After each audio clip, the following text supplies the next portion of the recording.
I now give the floor to Mr. Oscar Fernandez-Taranco.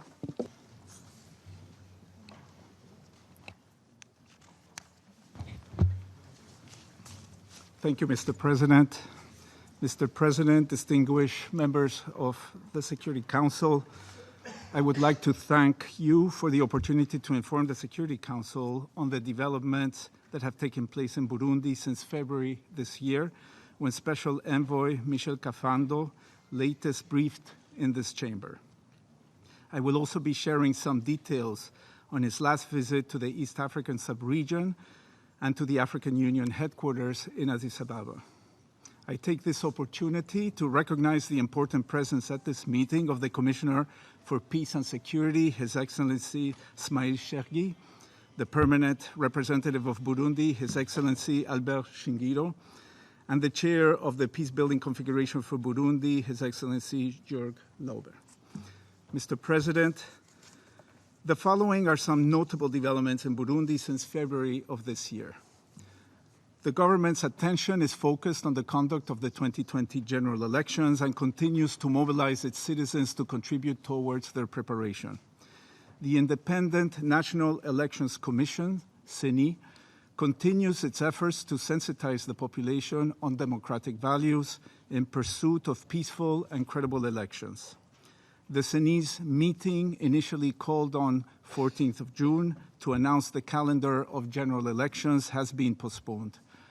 On 20 March, the Congrès National pour la Liberté, CNL, of Agathon Rwasa, after much ado, was authorized to conduct its first ordinary Congress, which enabled the political party to designate its national representatives. On 17 April, the Electoral Code was adopted by a large majority of the National Assembly and unanimously endorsed by the Senate on 24 April. Some opposition members denounced the process surrounding the adoption of the Electoral Code. In their view, the process lacked the widespread consultation and consensus that is required for the legal framework for the organization and conduct of the elections in 2020. Against the backdrop of these developments, the human rights situation remains worrying in view of many violations of fundamental civic and political freedoms, as reported by political actors, some media, and civil society organizations. Increases in unemployment and the rise in prices of basic commodities and services have negatively affected the economic and socio-cultural rights. The humanitarian situation has remained largely unchanged since the last briefing of Special Envoy Kafando. Despite a relatively satisfactory agricultural production this year, nearly 1.8 million people remain at risk of food insecurity due to recurrent and devastating climatic hazards.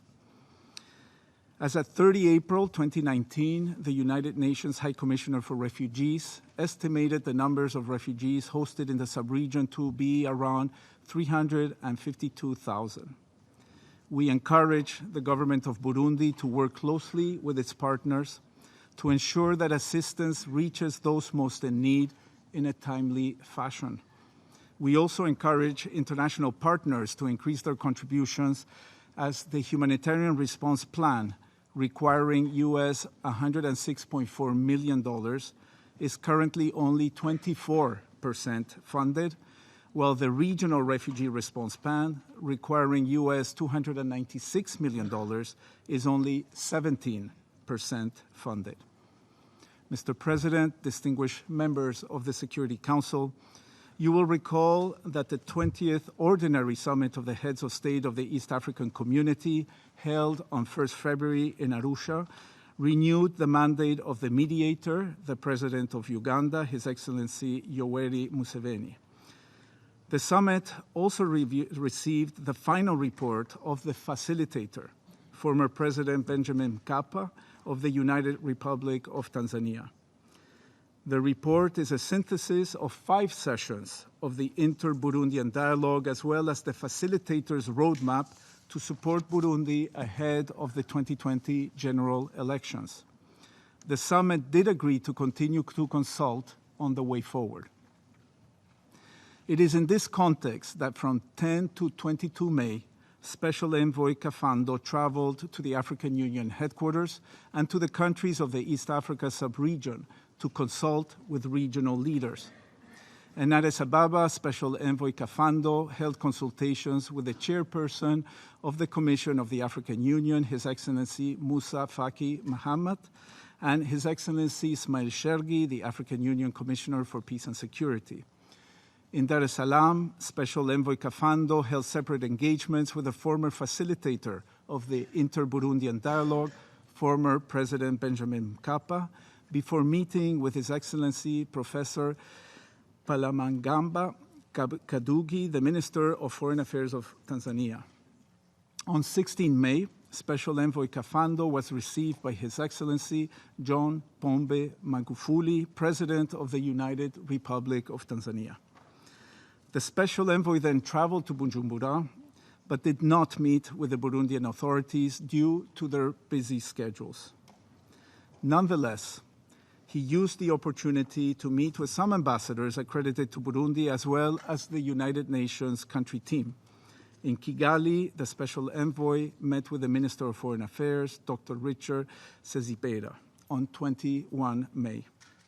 Mr. President, during Special Envoy Kafando's interactions with the African Union and in the sub-region, with a view to stimulating discussions, including on continued UN partnership with the EAC and the African Union in our collective efforts to support Burundi, he suggested 3 possible courses of action for consideration of stakeholders. The first, and these were, 1, the possibility of convening a meeting of the guarantors of the Arusha Agreement with a view to reaffirm its centrality to Burundi's political stability. 2, to support the African Union and the sub-region in the context of the elections in the sub-region. And 3, the continuation of the Joint Technical Working Group, which comprises of the EAC, the African Union, and the UN, in support of region-led efforts on Burundi. Throughout these consultations, the Special Envoy's interlocutors underscored the need to respect the sovereignty of Burundi.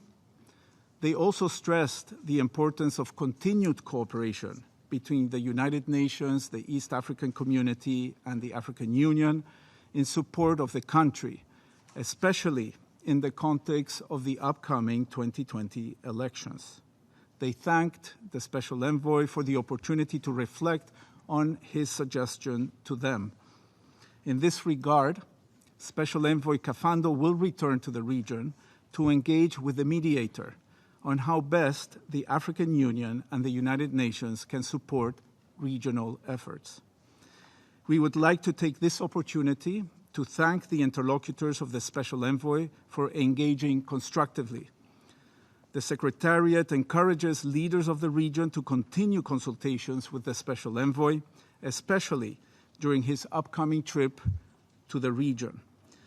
When the consultations of the Special Envoy are duly concluded, the outcomes will be the basis upon which the Secretary General could define and recommend to the Security Council the way forward, including options in support of the EAC-led and African Union-endorsed Inter-Burundian Dialogue ahead of the 2020 elections, as indicated in his latest report to the Council.